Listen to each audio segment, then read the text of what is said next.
Hello and welcome to the latest episode of the BFG Podcast. Today it's an absolute honour to be sitting down with long-time Newshub host and newsreader Mike McRoberts. Welcome, Mike. It's a pleasure to have you on today. Oh, thank you very much, Blake. A very kind introduction. It has been a long time. I've been in television now for about 35 years. So I guess when you stick around that long, you must be doing something okay. Now, a lot of people may not know this. A lot of people might that will be watching this when it goes out. But you actually didn't start at TV3. You started at, I believe, if my information is correct, TVNZ. Yes, I did.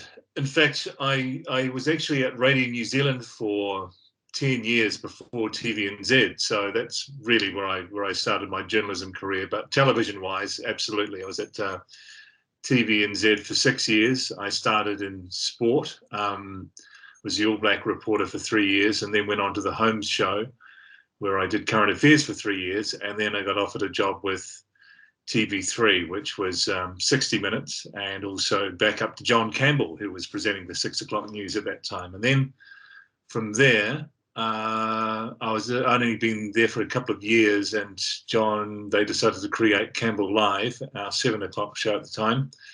And so I started reading the 6 o'clock news. So this is my 18th year reading the 6 o'clock news, which is, it seems like a lifetime some days. Now, I apologize in advance if I get any information in this podcast wrong, but you can help me if you know the correct answer. But I'm doing my best. It was very hard to find information on, this stuff, but I did my best. So from what I could find, you have a long-standing relationship. You had a long-standing relationship with Hilly Barry, and then you also did Samantha Hayes in the prison, and you've also done, I believe, Judy Bailey. Was that correct? Yes, when I was at TVNZ, I read the 6 o'clock news a couple of times with Judy, which was a real thrill. Angela Diordney as well. I read the weekends a few times. I did the late news. I did the early news. And yeah, I've been very, very lucky. I've had an association with some pretty wonderful people over the years, and that just it's a good job anyway. But when you're working with great people, as I've had the opportunity to, it makes it even better.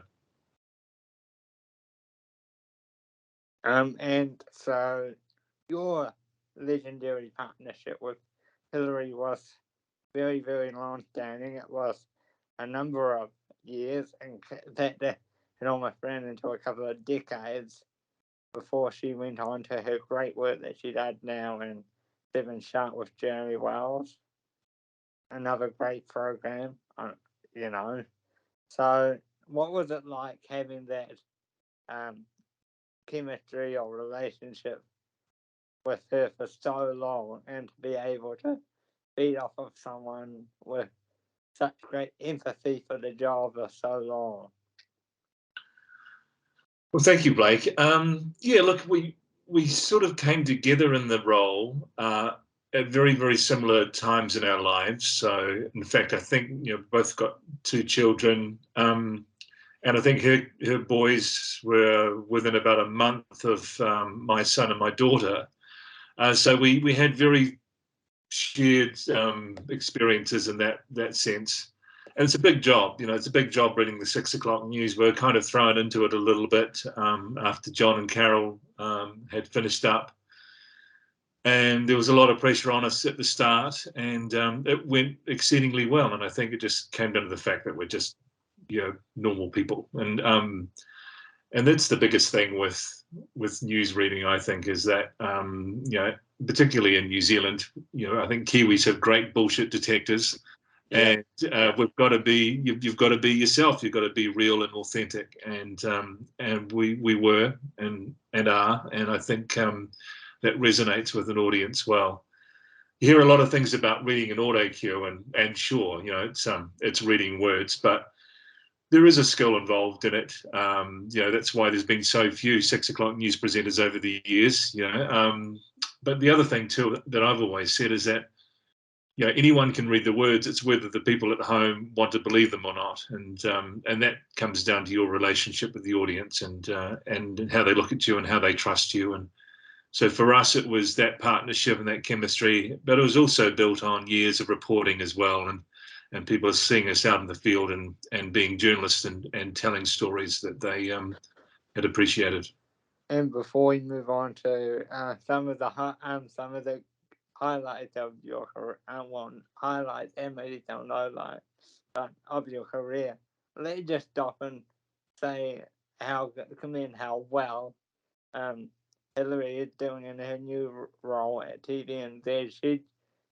She's become one of the most popular people on that network. And are you glad for her that she moved on and did her and something else she enjoys?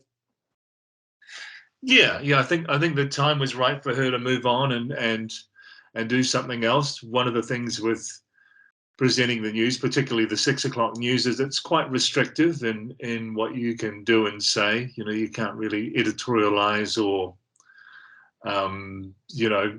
have too much emotion about the stuff that you're reading. And the role that Hilary is doing now is a little bit different. Those 7 o'clock shows mean she can be her personality, and that can come through. And I'm thrilled for her that she's found that vehicle to work on. I hardly ever see it, unfortunately, because I'm normally in the studio myself or driving home. But occasionally we catch up, and it's great to see her doing so well. Yeah, and it's one of the funny things is I didn't realize, because she got a cult following on social media during the pandemic, and just sort of that sort of thing.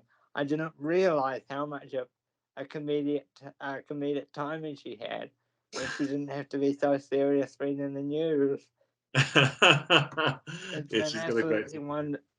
It's been absolutely wonderful to see her blossom into a new chapter of her career and be a bit more funny, you know what I mean?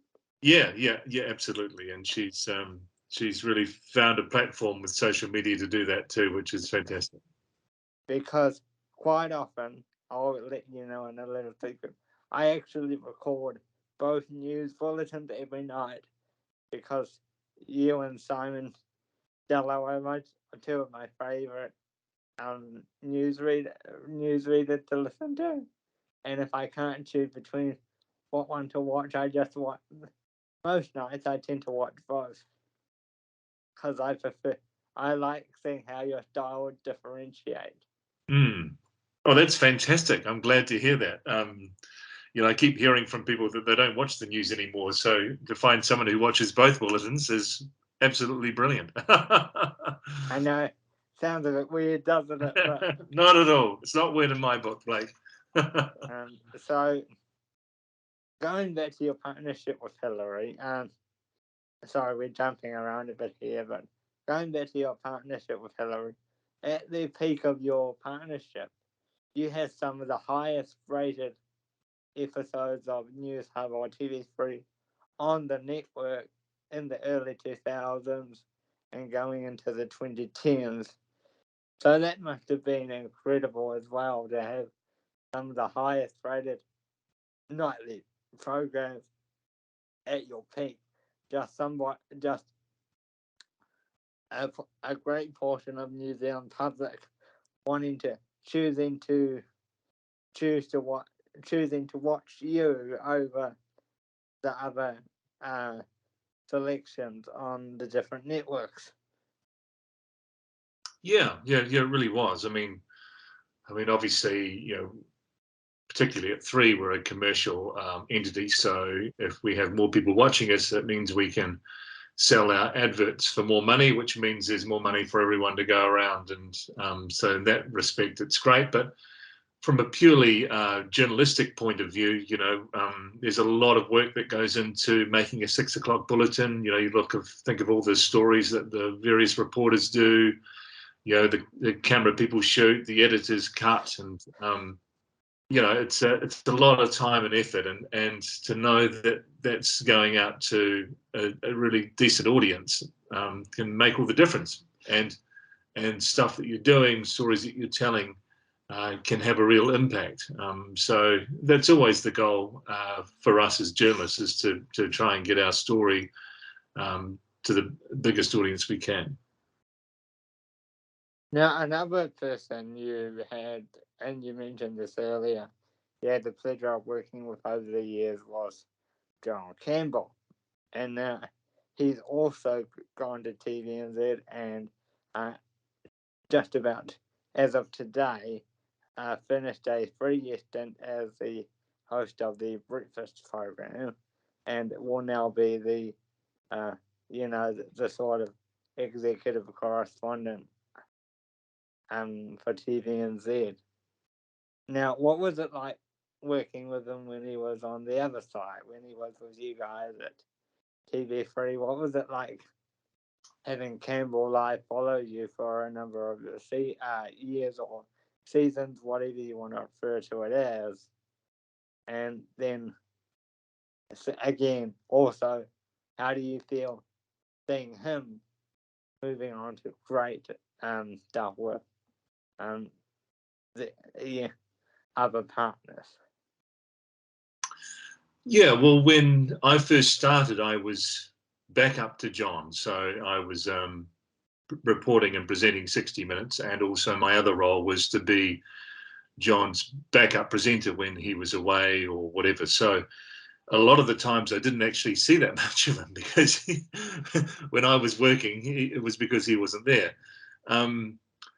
But obviously, when we did catch up, we'd talk about things, and I've really admired John's style over the years. When Campbell Live started, it was a terrific break for myself and Hilary, because it meant we got to read the 6 o'clock news, and he got to do his own thing, and it was a really great team that they had with both Hilary and John. They both left at a pretty disruptive time for TV3. Mark Weldon was the CEO at the time, and there was a lot of changes. A lot of staff weren't happy. We had high staff turnover, and whenever you have high staff turnover, you're going to lose some good people. And unfortunately, we lost at that period, amongst many, John and Hilary. It is a little weird, to be honest, seeing them on the opposition, as we call it, the dark side. But I'm thrilled for them that they've found a new home, and they're enjoying what they're doing, and having some good success with it too. I really love the people that I work with. Some of them have been there for as long as I have. We've had a lot of new people come and be part of what is a really amazing and quite unique news culture in the New Zealand media landscape. In fact, I'd say around the world. We have often been travelling to various parts of the world with a TV3 team, and we stand out because of our teamwork and because of the way we approach things. So it's been I guess when you've been at a job for so long, there are those roller coaster times, as you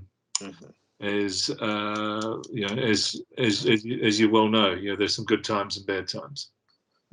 Now, before we move on to some of your more current era, let's go back and touch on two significant parts of your career to me, because I'm only 23, so I didn't see a lot of your early career. But what I found really cool is I've got to go back and watch a lot of stuff on YouTube and during lockdown of New Zealand pop culture.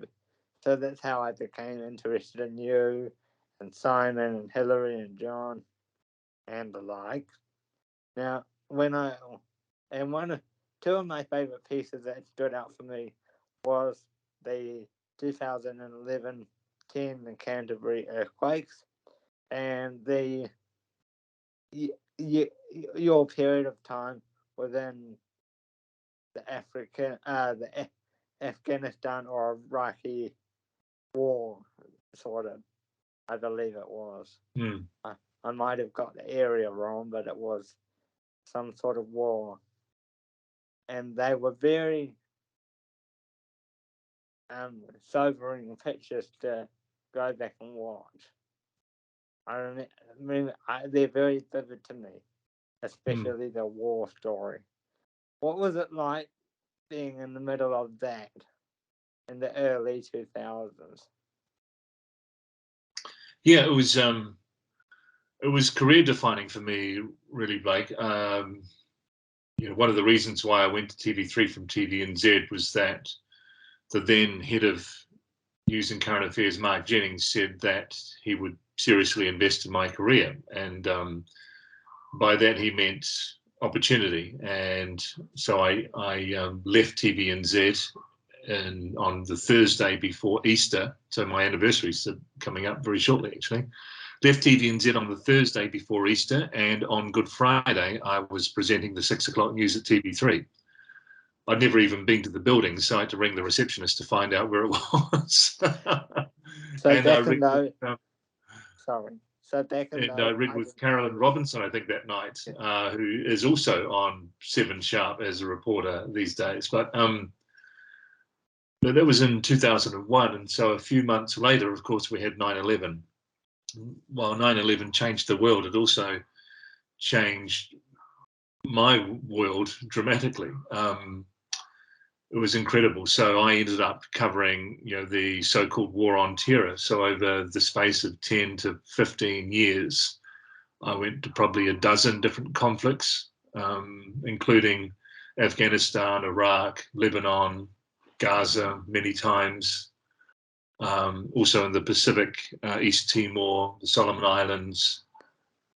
Probably of any journalist in New Zealand have had the most experience in going into those situations. And people often ask you, what makes you go back? Aren't you, scared for your safety and that kind of thing? Of course you're scared for your safety. I mean, you'd be stupid not to be. But it's the stories, it's the stories of how ordinary people cope with those situations that I absolutely love. And there's a vitalness to what you're telling. Sometimes you can change things, you can make people aware. The number of times I've been in Gaza, and probably the most recent would have been 2014, when there was some terrible loss of civilian life in Gaza, and my reports from inside there, as bombs are falling around me and shells are flying over the top of our hotel room, made New Zealanders protest and got them out on the streets. And John Key was the Prime Minister at the time, so he stood up in Parliament and condemned the violence. And everyone around the world, foreign journalists, played their bit in making people aware of what was going on, very similar to what's happening with Ukraine at the moment. And soon enough, there was a ceasefire, and that's an incredible thing as a journalist, to have that cause and effect, to do something and to exact change. And it's a massive privilege. So I still love that stuff, and I love being involved with conflicts and also natural disasters around the world, because of those really powerful stories that you get to tell. Mm-hmm. And if you had, and sorry for cutting you off earlier, but if you had the opportunity, would you like to go and be involved in that Ukraine stuff that's going on as we record this? Yeah, I've had a lot of people ask me that, actually, and I've luckily been in contact with Lisette Raymer, who is our Europe correspondent, who is over there doing a fabulous job. And I'm really thrilled that she's had this opportunity to go and do that, to work in a situation like that, a conflict zone, and to use her storytelling skills.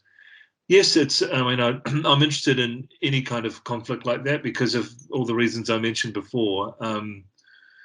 at the moment, there's so much stuff going around the world, not just Ukraine. You see what's happening in Sri Lanka, for instance, and that's fascinating. It'll be really interesting to see what happens there. There's there's always some place in the world that is suffering in some way, and I just know with the effects of this war, with global shortages of things like wheat and oil, there's going to be unrest and discontent and some really tough times ahead for a number of countries. So I think the next few years is going to be pretty full on. And if I can get across and cover some of these things for a New Zealand audience, I'd love to. And just to go back on what you were saying earlier about being on one network one day and one network the other, so back in those times you were allowed to jump from one day and one the next. Well, it wasn't that easy. In fact, I had to go to the employment court to get out of my contract with TVNZ to go and work at TV3, and so which was horrible. And so my length of time that I had to serve out at TVNZ just happened to be up that week before Easter. So it wasn't quite as easy as walking out one door and walking into the other, but it was pretty funny anyway. And to be perfectly honest with you, with the amount of stress going through the employment court caused me and my family, when I did finally get to TV3, they had a very motivated employee. Wow. So to go, so because you have some prominent, you have some recent examples like Imogen Wells and a few Ashley Yates. I was just trying to remember that in front of jumping. Yeah. So, Rebecca Wright's just joined us as well, which is great. Yeah, there's certainly a lot more sort of toing and froing now, which is quite nice. It means we are being seen, I guess, as a viable alternative, because for a while there, when TV3 was up for sale and there were issues around our ownership, it was hard to attract good people. But now we're owned by Discovery, which is a multinational company. It's about to sign a deal with Warner's, which will make it even bigger. It will include in its stable then CNN, which is quite a nice news network to be associated with. And so we're very much seen as a viable option to TVNZ, and we're seeing that now with a number of their people coming to us, which usually it's been the other way around. So with a new partnership then with Time Warner or Turner, however you want to phrase it, will that give you the opportunity to communicate, even if it's virtually, with some of the top names at CNN then? Yeah, possibly. I think. Oh, hang on. Sorry, the things just stopped. There we go. I'd love it if that was the case. It's still very early days. I think the whole transition is going to take some time, but I know with things like the Olympic Games, the Winter Olympics, we've already used some of the Discovery resources in different countries to help with our broadcasts, and so I can see access hopefully to some of their correspondence, which would be wonderful, for our news bulletins, and then maybe doing some joint venture work if we are covering the same thing. Yeah, so with you being at so many iterations of TV3/Newshub, what's it been like going through all of those, and then just going back quickly because I forgot, what was it like going through the 2011 earthquake? That was a big moment for me, because I grew up in Christchurch. That's my home, and all of my family still live there. And it was weird in that I'd traveled around the world covering earthquakes and tsunamis. I'd done Pakistan and China, Haiti, some really big earthquakes. And then all of a sudden, here's one in my hometown. And it was a weird experience because as a journalist, people often say, oh, how can you function when you go to those places and see the things you're seeing? I mean, when I arrived at the Haiti earthquake in 2010, there were so many dead. They were picking the bodies up in rubbish trucks and taking them off to the dump. And, it's just horrific to see that kind of, terrible degradation of human life in that way. But you're there as a reporter, and you're there to observe and tell people what's going on, and so you have a role to play. Whereas in Christchurch and the earthquake there, yes, I was still a journalist, but I also felt like I was part of it too. That I wasn't just observing; I was actually part of what was going on because my family was there, and because I knew the place so well. And of course, it ended up being a story that just continued to be in our news, often for bad reasons, often for terrible reasons, with people struggling to get insurance and the ongoing effects of that earthquake and then just the kind of the rebuild and that kind of thing of Christchurch as well. So yeah, it was one of the defining stories for me to cover. So what's it like when they say to you, breaking news, they ring you up, you got to get to the studio, we've got to do rolling coverage, except, What's that like? Is it daunting? It's exciting. If I'm being really honest with you, it gives you a bit of an adrenaline shot, when you get the phone call, like on that day for the Christchurch earthquake. And for years, I used to have a bag of clothes and stuff in the back of the car, and I used to always carry my passport. But for the Christchurch earthquake, it was, get straight to the airport. Something's happened. This was like early afternoon on that day. I think it was a Tuesday. Drove to the airport. No planes were flying, no commercial planes were flying, of course. So John Campbell and I and a couple of others, Rachel Smalley and a couple of camera crews, we ended up getting on a flight to Timaru and then driving from Timaru up to Christchurch to cover it, to be part of our rolling coverage. And of course, I was there, I think, for the next 3 weeks, presenting the news from Christchurch. In fact, a funny story, well, it's not that funny, but I was due to come home on the Friday after spending 3 weeks down in Christchurch covering the earthquake and presenting the 6 o'clock news. So I presented the 6 o'clock news from, I think, Hilly Ave on that Friday, went to the airport. I had a bag full of dirty clothes and went into the Koru Club, had a glass of wine. I just had my first sip when I looked up and I saw the Japanese tsunami happening. Oh no! Oh my goodness! And I texted my boss as I was hopping on the plane and just said to him, Japan, with a question mark. And we landed in Auckland. My phone was buzzing with about 1 million different messages, but the most important one was from my boss, who said, go straight to international. You're on a flight to Osaka in an hour. And he said, don't worry about clothes or anything, just take what you've got. So jumped on that flight. So I presented the 6 o'clock news on the Friday from Hilly Ave in Christchurch, and on the Saturday I was in downtown Tokyo presenting the 6 o'clock news there.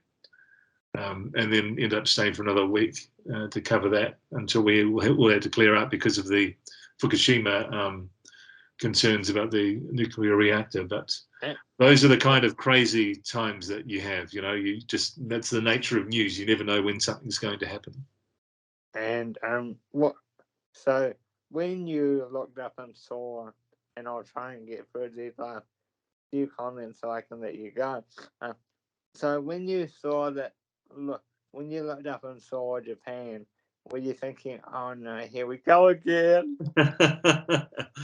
It was a bit like that, but I was excited to do it and to go and cover it. So I know it looked massive, and of course it was. It was just incredible. Now, two or three last quick fire things. So, did you get an opportunity to see Johan Casanada's Sunday interview with Bob, former Mayor Bob? Yes, I did. And because if you did, I just wanted to get your opinion on it, because even though Bob is a lot iller now than he once was, it was great to see throughout the interview by the end what a really tight bond him and Johan had. I found that really powerful. Yeah, and that's Bob. He was. I think during that time of the Christchurch earthquake, amazing. He really did do an incredible job. And I remember one day just sort of having a chat to him, and I said, "Oh, how are your parents?" Because he had elderly parents who lived in Kashmir, and he said, "I haven't even seen them." He said their house has had a bit of damage, but I haven't even seen them. I said, "Oh, do you want to go and catch up with them?" And he said, yeah, let's go and do that. So we jumped in an army LAV, like a light armored vehicle, and tore up to the Kashmir hills, and he jumped out and met his parents for the first time since the earthquake, and that had been like 3 or 4 days, which made a great television story, of course. Mm-hmm. But he was just very generous man with his time, and yeah, I think it's a real shame to see what's happened with him. But I know that he's much loved and will be well supported. Was it hard to see the interview? Yeah, it was. I actually saw him. The anniversary must have been the 10th anniversary of the Christchurch earthquakes, and I was down there presenting a special, and we caught up then. And yeah, it's it's tough, and it just makes you even more aware of how lucky you are when you can go through life relatively unscathed. Yeah, it made me appreciate one of those times that made me appreciate my disability a bit more. And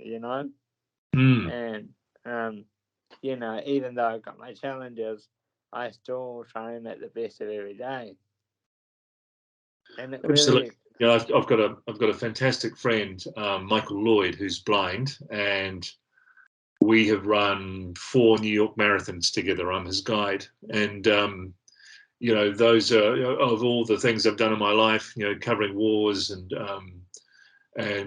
Dancing with the Stars or singing on The Masked Singer or whatever.